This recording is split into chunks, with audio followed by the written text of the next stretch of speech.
Nah, kembali bersama kami di Sapa Indonesia Pagi dan saatnya kami menghadirkan segmen Sehat di Tengah Pandemi di mana kami akan membahas masalah seputar kesehatan untuk menjadi referensi Anda saat Anda mungkin masih ragu untuk ke rumah sakit karena pandemi COVID-19. Pertanyaan bisa Anda kirimkan melalui Instagram kami di @sapaindonesia_kompas.tv sehari sebelum tayang atau melalui telepon interaktif di nomor telepon 021 5366 0500. Hari ini kami mengundang dokter spesialis jantung dan pembuluh darah Dr. Renan Sukmawan. Selamat pagi Dr. Renan. Selamat pagi, Mas Timothy. Terima kasih dok sudah bergabung bersama kami. Ya. Salam sehat semua. Salam sehat juga dok. Saya langsung saja dok membacakan pertanyaan yang sudah dikirimkan. Ini dari @erika_aprla. Dok, 2 minggu lalu suami saya dinyatakan serangan jantung karena kadar troponin dalam darahnya 40.000 dan kemarin disarankan untuk pasang kateter. Akan tetapi suami saya belum mau. Kira-kira apakah kondisinya bisa normal kembali dok? Baik, terima kasih Bu Erika. Jadi troponin itu adalah petanda atau protein yang meningkat kalau ada sel jantung yang rusak. Bisa sebabnya karena serangan jantung, ada sumbatan akut ya total, merusak sel-sel otot jantung. Jadi dia naik. Normalnya kalau high troponin yang high sensitive itu normalnya 14 kira-kira. Ini 40.000 tinggi sekali. Jadi kita berpikir bahwa ada kerusakan otot jantung yang cukup luas kelihatannya. Dan kalau betul-betul ada dikonfirmasi dengan pemeriksaan oleh tentu sejawat dokter jantung di sana, berarti ada yang tersumbat total di salah satu pembuluh darah koroner yang mengaliri dinding jantung. Jadi kerusakan ini cukup luas dan memang standar pelayanan di seluruh dunia adalah dilakukan kateterisasi. Jadi bukan dipasang, agak berbeda dengan kateter urin begitu ya. Ini kateter pembuluh darah jantung, dimasukkan lewat pembuluh darah di tangan biasanya sampai ke jantung. Itu untuk ngecek sumbatan dulu. Kateter itu melihat sumbatannya di mana. Ada 3 pembuluh darah koroner kita yang nyumbat total di mana. Nah, di tempat tersumbat itulah kita lebarkan biasanya, kemudian dipasang ring untuk gorong-gorong supaya lancar. Jadi tindakan itu tujuannya untuk mengurangi komplikasi yang timbul karena serangan jantung ini. Bisa terjadi kematian, bisa terjadi gagal jantung, bisa listrik jantungnya kacau balau. Sehingga ini cara terbaik kita untuk mengalirkan darah kembali ke sel otot jantung yang rusak tadi. Standarnya kalau serangan jantung akut yang tipe elevasi EKG-nya meningkat begitu, itu 12 jam sejak serangan harus segera dibuka sumbatannya. Sementara kalau jenis yang lain rata-rata dalam 24 jam harus segera dilakukan tindakan kateterisasi. Atau bisa jadi fatal ya dok ya? Iya, tujuannya untuk memperbaiki jantung, bukan membuat lebih sakit. Nah, karena ada sumbatan total yang belum terbuka, nanti resikonya ada serangan ulang dan mungkin bisa lebih fatal. Maka oleh sebab itulah maka disarankan untuk kateterisasi jantung. Nah, ini standar di seluruh dunia, Mas Timothy. Memang harus membantu. Oke, dan prosesnya memang pilihannya hanya kateterisasi jantung itu saja begitu ya pilihannya ya dok ya?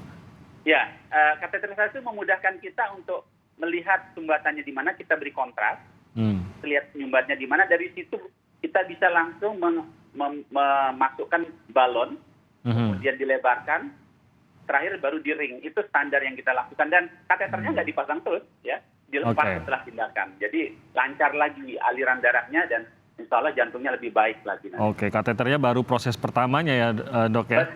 Betul. Proses pertamanya, oke. Baik, semoga ini menjawab pertanyaan dari penanya tadi. Saya lanjutkan ke penanya berikutnya dari @vicky_2803. Pagi dok, saya mau tanya apakah pasien setelah operasi bypass masih mungkin terkena angina attack dan merasakan nyeri dada lain setelah 1 bulan operasi? Baik, saya langsung jawab Mas Timothy? Silakan dok. Baik, makasih pertanyaan Bu Vicky. Jadi prinsipnya kalau bypass itu operasi yang mengalirkan lagi, menambah aliran ya pembuluh darah, ada pembuluh darah baru yang dipasang. Kalau nyeri 1 bulan, tergantung apakah itu nyerinya bisa karena angina. Angina itu aliran yang berkurang, tapi tentunya kemungkinannya tetap ada, tapi mestinya tidak banyak karena kan sudah ada pembuluh darah baru yang mengalirkan. Tapi bisa juga nyerinya karena bekas operasi. Masih sering kita lihat pasien dalam 1-2 bulan masih terasa nggak enak di dada. Nah, kemudian bagaimana membedakan? Ini karena alirannya terganggu atau luka bekas operasi. Paling mudahnya kapan nyerinya timbul. Kalau nyerinya timbul saat aktivitas, kemudian nyeri, boleh kita pertimbangkan mungkin ada aliran yang masih terganggu.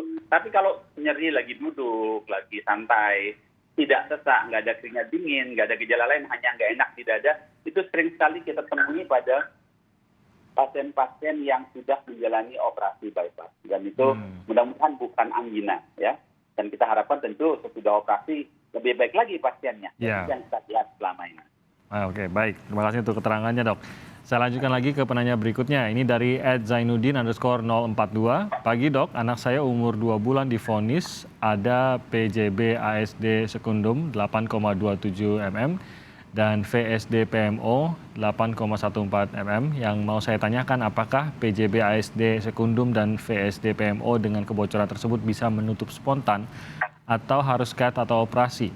Nah, terima kasih sebelumnya. Silakan, Dok. Terima kasih pertanyaannya, Pak Zainuddin. Jadi mungkin istilahnya sangat spesifik untuk juga memberi informasi kepada para pemirsa Kompas TV dimanapun seluruh tanah air. Jadi yang tadi disebutkan, ditanyakan adalah ada ASD dan VSD. ASD itu singkatan dari atrial septal defect. Kalau VSD, ventricle septal defect. Artinya apa? Sekat jantung. Kalau kita ingat jantung kita ada 4 ruangan. Ada 2 serambi dan 2 bilik. Sesudah lahir, kedua serambi dan bilik ini dindingnya harus menutup sempurna. Tapi pada beberapa pasien, ya anak-anak yang menderita kelainan jantung bawaan, lubangnya masih ada, gitu. Lubangnya masih terbuka, yang harusnya menutup nggak menutup. Nah, ada beberapa kriteria. Tadi kalau ditanyakan apakah bisa menutup sendiri. Pertama, ini umurnya baru 2 bulan, tapi sudah ukuran size-nya kita sebut cukup besar. Berapa size yang kita anggap ada potensi untuk menutup sendiri, itu kalau kurang dari 0,5 cm atau 5 mm. Ada chance, tapi tentu kita berusaha lebih detail lagi. Ukuran ini cukup besar kelihatannya Pak Zainuddin, baik atrium maupun di ventrikalnya, baik di serambi maupun di bilik. Kedua lubang ini cukup besar. Jadi kemungkinan besar memang ini memerlukan tindakan penutupan, ditutup ya oleh dokter bedah jantung anak ya. Nanti kemudian baik di atrium dan ventrikalnya akan tertutup sehingga nggak terjadi komplikasi yang mengganggu si anak. Tumbuh kembang anak akan menjadi lebih baik di kemudian hari. Dan ini bisa didiskusikan lebih lanjut dengan dokter yang merawat ya, bisa dokter spesialis jantung dan pembuluh darah, konsultan jantung anak dan jantung bawaan maupun sejawat dokter spesialis anak yang mendalami kardiologi anak ya. Silakan didiskusikan kapan timing operasinya ya, waktunya bagaimana, ada ukuran-ukurannya gitu. Sehingga mudah-mudahan dengan penutupan baik lubang di dinding serambi maupun di dinding bilik itu bisa tertutup sempurna dan Ananda bisa beraktivitas kembali lagi seperti anak-anak lainnya. Saya kira begitu. Oke, semoga ini menjawab dan berarti memang tampaknya karena ukurannya tadi dikatakan cukup besar, memang operasi begitu tampaknya memang jalan keluarnya. Ya, semoga kalau memilih jalan tersebut semoga lancar. Ini untuk penanya tadi dalam kondisinya juga semoga sehat terus Pak Zainuddin dan anaknya. Ada satu penelpon, Dok, kita langsung saja untuk jawab penelpon yang akan bertanya langsung kepada dokter. Ada Ibrahim di Bekasi. Selamat pagi, Pak Ibrahim. Ya, halo. Gimana, Mbak? Pagi, Pak Ibrahim. Pagi ya. Ya, silakan Pak Ibrahim. Enggak, pertanyaan saya tuh setahun yang lewat terpapar COVID. Halo? Ya, silakan Pak. Ya, udah sembuh. Nah, waktu terpapar itu di dimer saya 11.000. Tinggi sekali itu kan. Nah, kemudian saya tiap bulan cek di lab, berkisar itu 7, 8, nggak turun-turun. Terakhir bulan kemarin ini saya cek 6.000. Sedangkan normalnya cuma 500 kan. Oke. Halo? Umur saya Ya. sekarang umur saya 81 tahun. Oke. Tapi saya nggak merasa keluhan apa-apa, saya normal-normal aja gitu. Yang mau ditanyakan, Pak Ibrahim? Wah, ini udah muncul nih. Ya, yang mau ditanyakan, Pak Ibrahim? Ya, apa tindakan saya supaya D-dimer ini turun? Oke, Baik. Dokter cukup jelas atau ada yang mau ditanyakan? Cukup jelas. Cukup jelas ya. Oke, baik. Ya. Terima kasih Pak Ibrahim. Silakan, Dok. Baik, selamat pagi Pak Ibrahim. Semoga dalam keadaan tetap sehat. Jadi memang pada infeksi COVID-19 terjadi apa yang kita sebut peristiwa trombosis ya. Ada pengentalan darah gampangnya. Dimanapun adanya, jadi ada inflamasi, kemudian ada peningkatan agregasi trombositnya mudah berkumpul sehingga terbentuk gumpalan-gumpalan gampangnya di pembuluh darah ya. Di pembuluh darahnya juga inflamasi sehingga salah satu petandanya adalah peningkatan D-dimer. Nah, peningkatan D-dimer ini menandakan bahwa ada pengentalan di dalam potensi pengentalan di dalam darah.